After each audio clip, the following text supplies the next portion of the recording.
So the second part is the actual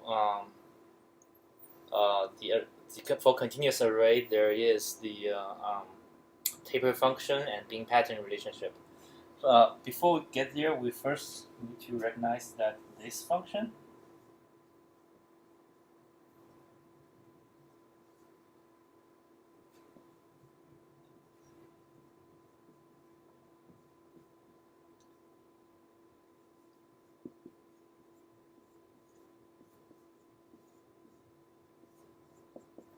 like this part specifically can be rewritten as the sink of something KL of sine theta over R over 2.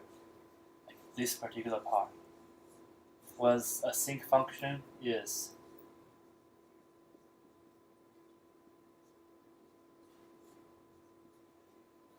so like this is some fancy math, but this is important because later this sink function is where the Bing pattern, like sink function basically represents the Bing pattern for a uniform array.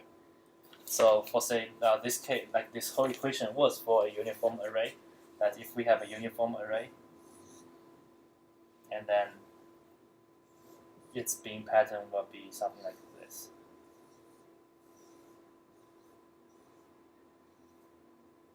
That's like theta.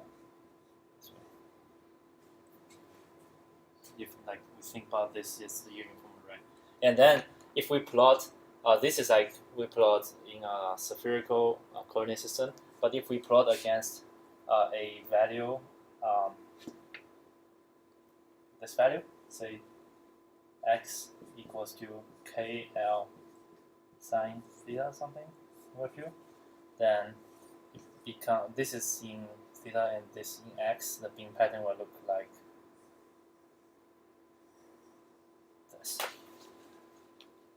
So this is like, if we don't look into any detail of the convolution and Fourier transform stuff, this is the first thing we need to remember, is that sink function in real world, like basically if you look down onto, like for say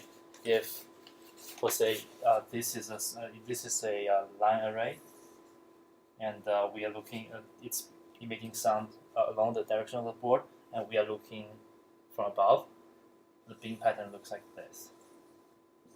It has a stronger spreading, the main lobe in this angle, pretty much, and then side lobes here. However, this is in our real 3D view. If we plot it in about theta, it looks something like a stretched version of that. But if we plot about a function of KL sine theta over 2 something, which we denote as x, it will look like this. Again, it's like basically it's a mapping between this field to that field.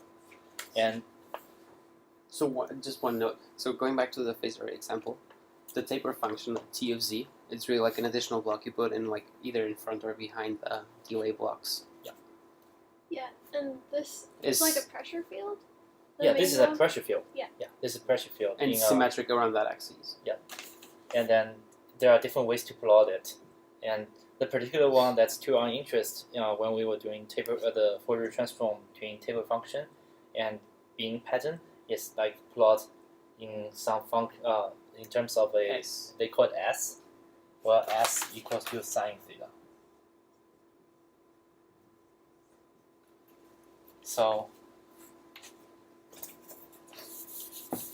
now we can go to the easier form, just math now.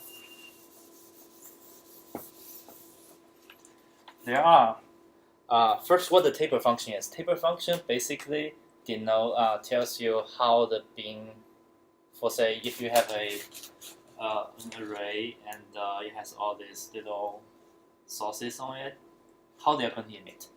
If it's a uniform taper, like a taper function, let's say taper z, this is z direction. If it's a single number, for say it's a 1, or over a range of like rects, when z is then it means all of them are emitting at the same rate. You can put in a phase delay there, which is like e to the j 2 pi.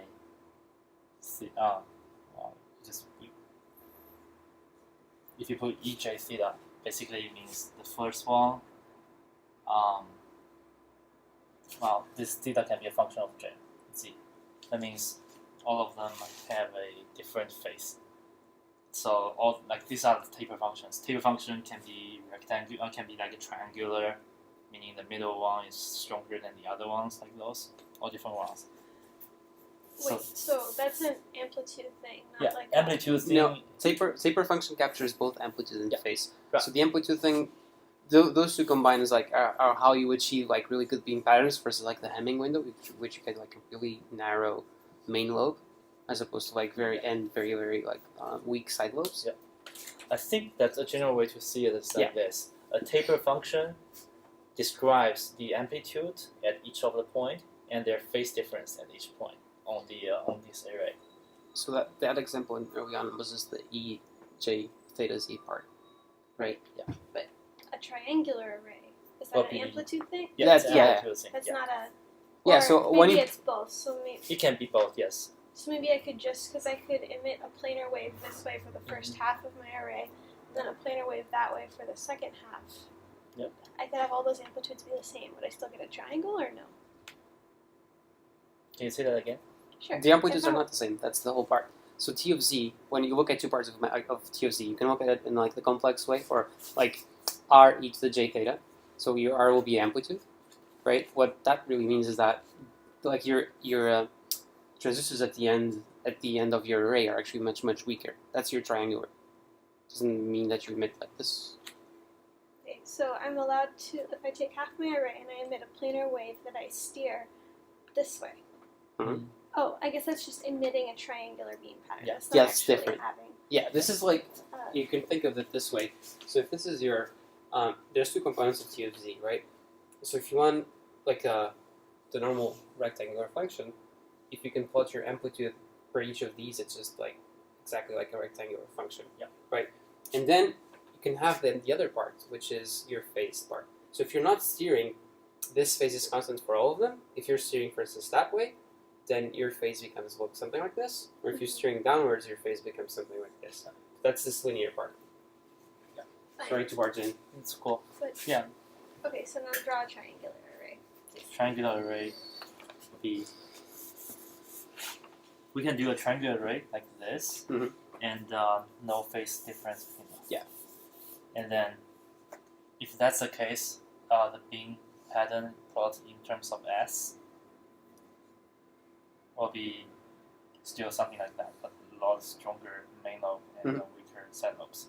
6 squared, so it's not negative, right? Yeah, it won't be negative. Right. But that's an amplitude pressure wave thing, not a That's phase an steering amplitude. thing. This is Because phase only like no, shifts no, this. above the. What, so this? Yeah. This what's is the- amplitude. Yes. So this is like A of Z, right? These two plots, one of them is A of Z, and the other one is E to the j theta Z. So on top of this, we can add a phase difference of this way, which, think about if there's a phase difference. If theta is non-zero, e to j theta basically becomes cosine theta plus j sine theta, right? Sure. So we are basically multiplying the magnitude by this term, then that term. Phase shift. Yeah, so it will have like some. So I like admit a triangle, but in that direction. Or this case is actually pointing downward, so it's like shifting this whole thing. Previously this is 0, and the new 0 will be. No, she's actually right. Because the way that we drew it there, you have no phase for the ones at the bottom, so that means that they'll emit first. So if you draw this here, it will actually look like this. So you're actually emitting upward. Oh yeah. Right. Yeah. Does that answer your question? This is a phase leap. It's like Yeah. Oh, okay. I was looking at it as a delay. Oh, okay. So if this is a phase delay and this is the last emit, so Oh, this yeah, looks like this. But if it's phase lead, then you're right. It looks the other way. Cool. So I think we are all on the same page. Then the good thing is that So these are like the math basis, well, conceptual basis. The math part is as such. First part, we have to construct the taper function so we can use it for Fourier transform. Given a tz, z is the real distance from the center of an array, we have to first construct it to tu, where u actually is multiplied by that. So U is the non-dimensionalized. yeah, u is the non-dimensionalized coordinate system, basically. And then the beam pattern, we can also get. We know that the beam pattern from the previous part, that it's a function of kz sine theta. We can write that. K sine theta? Right, yeah. So here we can write k sine theta. We can write that Just as k ds, where s becomes sine theta. After we did this work, there is it looks like the Fourier transform. That equals to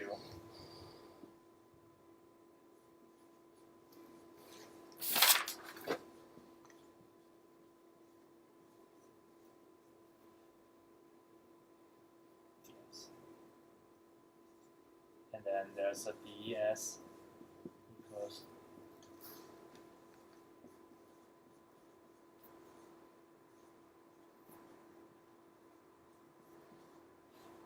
then from specific taper function, with Fourier transform, we can calculate the beam pattern of that. And then there's all the rules about being Fourier transform, and also observations. One thing that before we look at there is the whole Fourier transform table, including for say if this multiplied by 2, this multiplied by 2, like those things. Linearity, Yeah. and then Parseval. cross multiply becomes convolution becomes multiply, all these things that we can refer to the table. And I think it's good practice to actually remember, like try each example on the table so you remember some of the basic properties. But we're not going to do that here. Instead, we're going to I'm going to there are some observations I always try to remember from the class.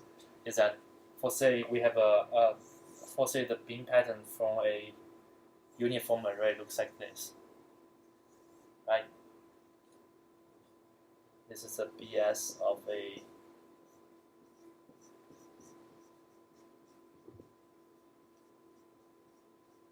rectangular, basically a uniform array. First one is the beam width, the main lobe width. Like this point is actually lambda over L, and this is that's a negative, sorry. So basically, the main lobe width is determined by the wavelength and the length of the array. The shorter the array is, the wider. Actually, since s is sine theta, that means the bigger angle it is for the waves from the array. The extreme case is a point source. The point source has 0 width, so it's actually just a line that it's uniform spreading, omnidirectional spreading. And on another case, if it's an extremely long array, like infinitely long array, so that all the waves will just be planary and move that way, then all the waves will be in one direction, in the 0 direction. So main lobe width is 0.